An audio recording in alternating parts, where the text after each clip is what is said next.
Okey kelas, sekali lagi kita bertemu untuk sesi yang berikutnya. Baik, untuk kali ini kita akan teruskan dengan soalan-soalan pengukuhan kepada kamu. Okey. Soalan-soalan ini semuanya menggunakan soalan daripada buku teks. So kamu boleh rujuk pada buku teks kamu masing-masing. Okey. Baik, kamu kena buka di bahagian cabaran minda bagi bab yang ketiga di muka surat sekejap di muka surat 50. Okey, muka surat 50 cabaran minda. Okey, kita akan buat beberapa soalan daripada bahagian ini. Okey, saya minta kamu jawab soalan-soalan ini. Okey, kemudian kita akan bincangkan jawapan dia bersama-sama. Saya akan berikan jawapan selepas kamu siapkan latihannya. Okey, baik. Soalan yang pertama, okey, kamu lihat pada buku teks masing-masing. Berdasarkan kepada pernyataan di bawah ini, kamu tandakan betul ataupun tandakan right pada pernyataan yang betul. Okey, tandakan pangkah pada pernyataan yang salah. Okey, baik. Soalan yang pertama, iklim mempengaruhi kepelbagaian tumbuh-tumbuhan semula jadi dan hidupan liar. Okey, adakah betul ataupun salah? Kamu rujuk pada nota yang telah kita belajar pada sebelum ini. Okey, kemudian B, jenis tanah tidak mempengaruhi tumbuh-tumbuhan semula jadi. Okey, kemudian C, setiap bentuk muka bumi diliputi oleh tumbuh-tumbuhan semula jadi yang berbeza-beza. Okey, kamu tentukan, cek balik, rujuk balik pada nota yang kamu ada dalam buku teks tu. Okey, C, D, kawasan yang mempunyai saliran yang buruk merupakan kawasan yang sentiasa bertakung air. Okey, betul atau salah? Okey, E, hutan Mediterranean tumbuh di kawasan bertanah terra rosa. Betul atau salah? Kamu cek tolong semak. Kemudian F, hutan tundra tumbuh subur di kawasan bertanah permafrost. Okey, kemudian G, hutan paya air tawar tumbuh di kawasan pendalaman yang bersaliran baik. Okay, H, tumbuh-tumbuhan semula jadi di kawasan gurun panas adalah lebat dan banyak. Okay, ingat kawasan gurun panas yang kita lihat tadi. Kemudian I, tumbuh-tumbuhan semula jadi sangat kurang di kawasan Siberia. Okey. Baik, soalan yang pertama ni dari A sehingga I, kamu hanya tandakan betul atau salah. Okey, di buku kamu. Okey, saya yakin semua dah ada buku. Kalau masih tak ada, boleh buat di dalam kertas, tak ada masalah. Kemudian soalan yang kedua.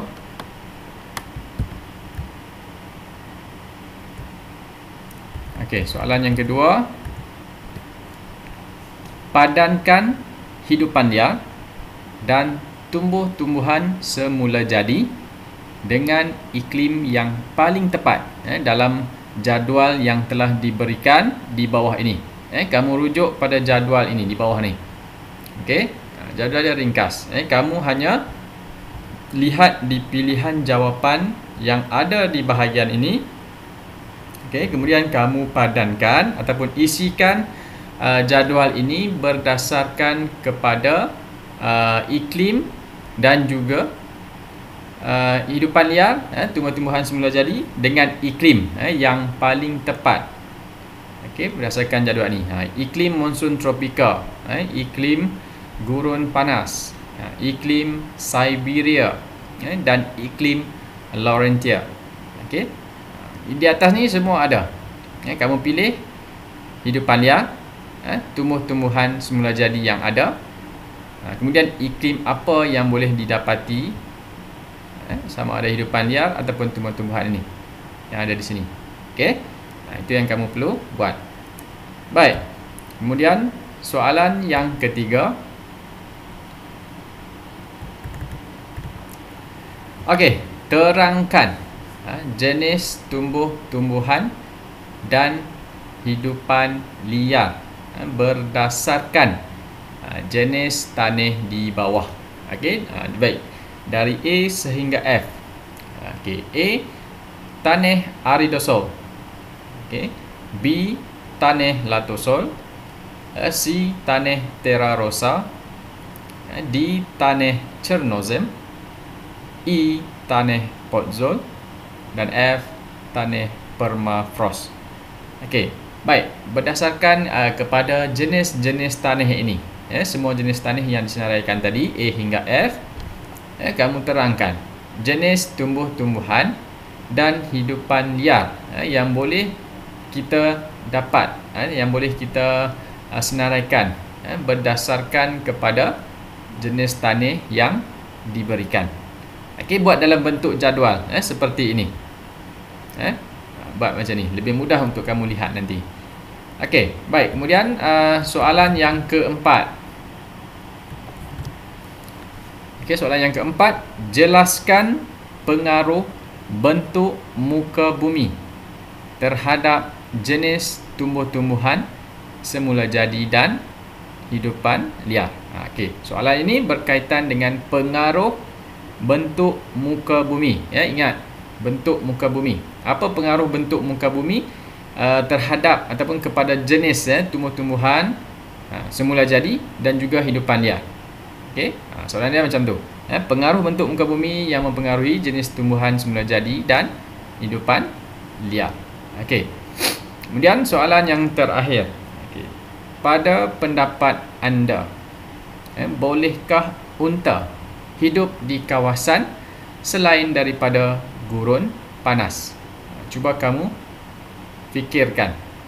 Adakah haiwan unta yang kebiasaannya kita tahu unta ini dapat hidup dengan baik di kawasan gurun panas? Adakah di kawasan selain daripada gurun panas unta juga dapat hidup, dapat menyesuaikan diri? Cuba kamu fikirkan dan cuba huraikan, terangkan bagi soalan yang kelima ini. Okey? Okey, kamu jawab dahulu soalan-soalan ini. Kita akan bincangkan sekejap lagi. Okey?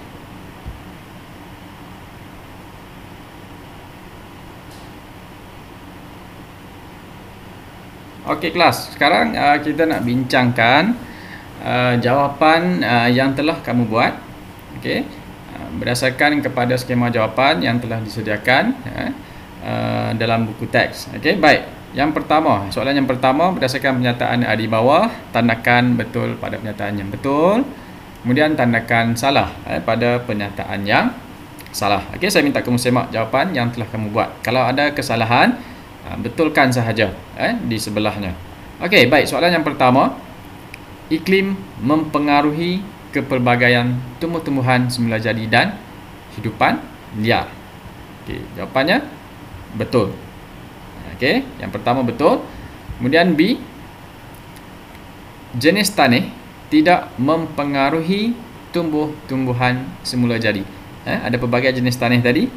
Baik, pernyataan ini dia katakan jenis tanah tidak mempengaruhi kepada tumbuh-tumbuhan semula jadi. Betul atau salah? Okey, jawapannya adalah salah.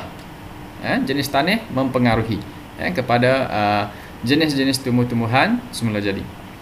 Kemudian C, setiap bentuk muka bumi diliputi oleh tumbuh-tumbuhan semula jadi yang berbeza-beza. Okey, jawapannya C, betul. Jawapannya betul. Setiap bentuk muka bumi diliputi oleh tumbuhan yang pelbagai jenis, yang berbeza-beza, tidak sama. Kemudian D, kawasan yang bersaliran buruk merupakan kawasan yang sentiasa bertakung air. Okey, jawapannya D, betul. Kawasan saliran buruk, memang kawasan itu mempunyai kawasan yang bertakung air. Okey, kemudian E, hutan Mediterranean tumbuh di kawasan bertanah terra rosa.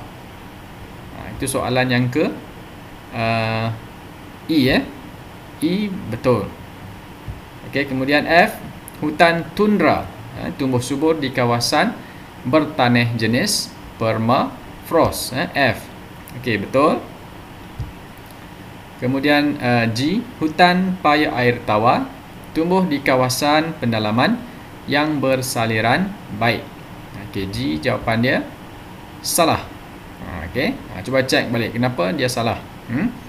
Kemudian H, tumbuh-tumbuhan semula jadi di kawasan gurun panas adalah lebat dan banyak. Okey, H salah. Dan I, tumbuh-tumbuhan semula jadi sangat kurang di kawasan Siberia. Okey, betul. Kenapa dia kurang? Cuba lihat balik. Baik, soalan yang kedua. Padankan hidupan liar dan tumbuhan semula jadi dengan iklim yang paling tepat berdasarkan jadual di bawah. Okey. Ini kamu cek. Okey, baik. Bagi iklim monsun tropika, haiwan yang boleh kita dapati di kawasan jenis iklim ini, hidupan liar adalah gajah, tapir, orangutan dan juga harimau. Kemudian tumbuh-tumbuhan, pokok merbau, pokok seraya, pokok cengal dan juga pokok meranti. Manakala iklim yang kedua, iklim gurun panas, okey. Haiwan ataupun hidupan liarnya ialah unta, tikus gurun, kemudian kala jengking dan musang fennec. Manakala tumbuh-tumbuhan semula jadi di kawasan iklim gurun panas adalah pokok kasar, pokok akasia, pokok kurma dan juga kaktus. Kemudian iklim jenis Siberia, hidupan liar yang boleh didapati di kawasan ini adalah ling, karibu, lemming dan juga beruang coklat. Manakala tumbuh-tumbuhan semula jadi pokok spruce, pokok fir, pokok cedar dan pokok larch. Kemudian iklim Laurentia. Hidupan liar yang ada di kawasan iklim jenis Laurentia ni adalah wood duck, beaver dan chipmunk. Manakala tumbuh-tumbuhan yang ada di sini adalah pokok maple, pokok yellow beech, kemudian pokok beech, pokok fir. Baik, itu soalan yang kedua. Baik, soalan yang ketiga.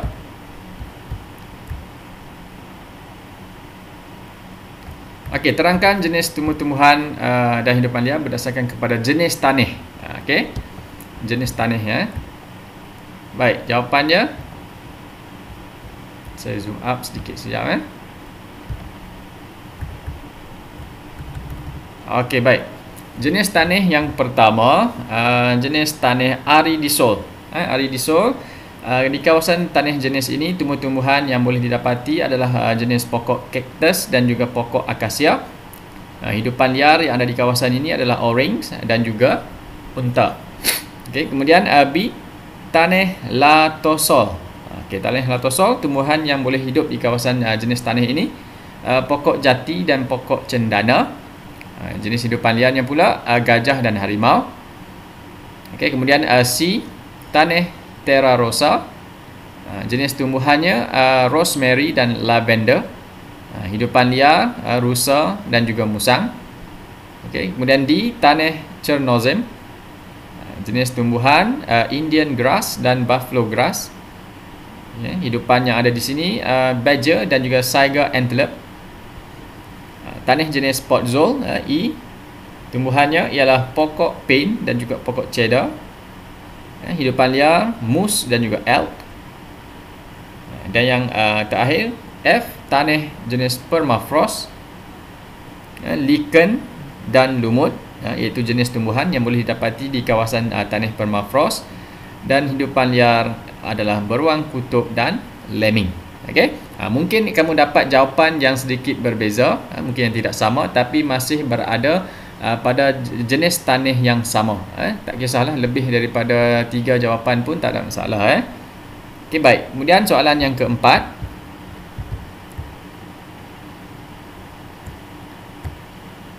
Jelaskan pengaruh bentuk muka bumi terhadap jenis tumbuh-tumbuhan semula jadi dan hidupan liar.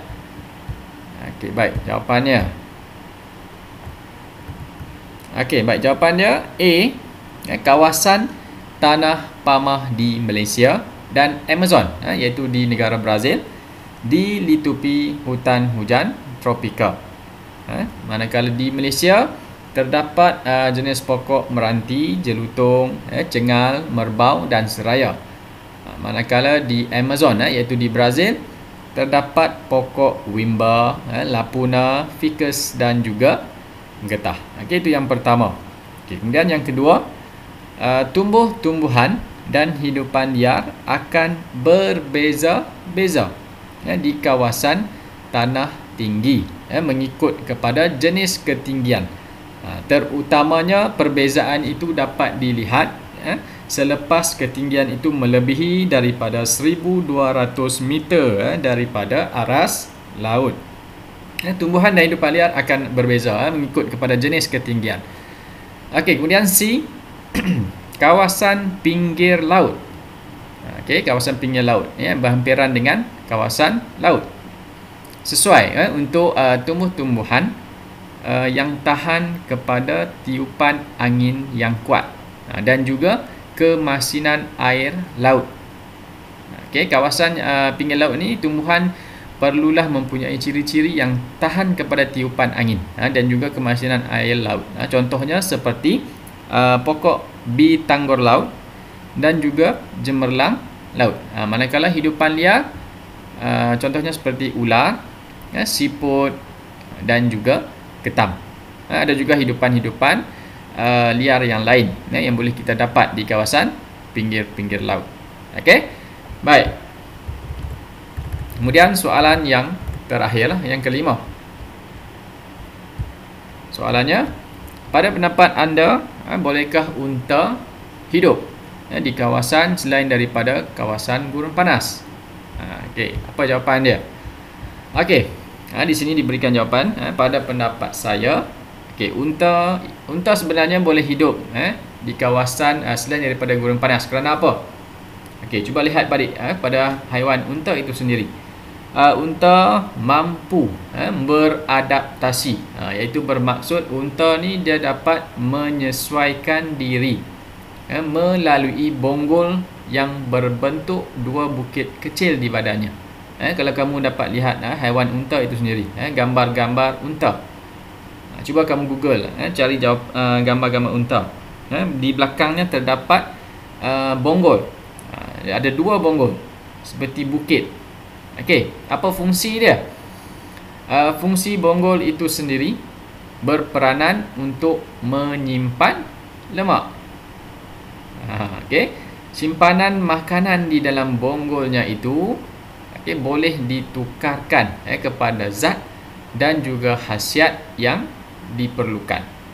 Okey, dia ada simpanan, tenaga simpanan di bahagian bonggol di belakang badannya, menyimpan lemak. Lemak itu apabila diperlukan, dia akan bertukar dijadikan sebagai tenaga, dan menjadi zat dan juga khasiat apabila ia diperlukan. Okey, baik. So itu latihan yang kamu perlu buat untuk hari ini. Kamu semak semula jawapan-jawapan yang telah dibuat. Jika ada kesalahan, buat pembetulan. Jika betul, okey, tahniah. Okay, so kita akan berjumpa pada kelas yang berikutnya. Okey, baik, terima kasih kelas.